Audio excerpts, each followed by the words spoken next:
Another thing you can do once you have the rate law for a reaction is to calculate the reaction half-life. Half-life, represented by a t 1/2, is the time needed for the amount of initial reactant to decrease by half. Knowing the half-life can help in determining how much of a particular reactant is left at a certain time, or when a reaction is considered completed.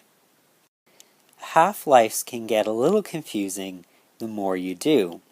So this chart on the right-hand side of the page shows you what happens to your sample after each half-life as a fraction or as a percentage of how much you have left. Now, half-lives of first-order reactions are constant and independent of the initial amount of reactant. To calculate half-life of first-order reactions, the equation T 1/2 equals 0.693 divided by K is used. Remember, K is the rate constant from the rate law. When doing half-life questions, it is always important to know how many half-lives have taken place. Starting a question off by asking yourself that comes in handy and might make what you have to do a little bit clearer. Here's an example. The decomposition of N2O5 is a first-order reaction and they give you the K value. Now notice that there's a temperature attached. We don't have to do anything with the temperature, except that when we calculate the half-life for this reaction, it will only be at 20 degrees Celsius. Question A. We simply sub into the equation above.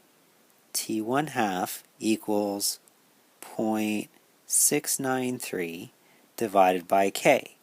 1.50 times 10 to the minus 3 seconds to the minus 1. If I work that out mathematically, my number equals 462. And because I have a divided by seconds, that unit gets flipped up in the numerator, and seconds will be my unit. So half of my N2O5 will disappear every 462 seconds. For question B, how long would it take to decrease my N2O5 to 1/16 its original mass? Now, how many half-lives would it take to get to 1/16?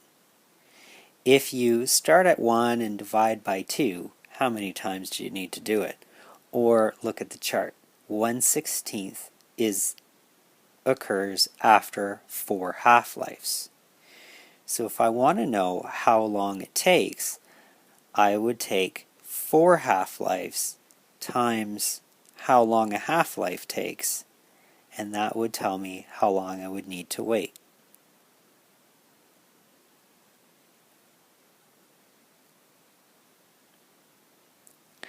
So when is a reaction finished? Typically, after 10 half-lives, there is such a small amount of original chemical left that scientists consider the reaction finished.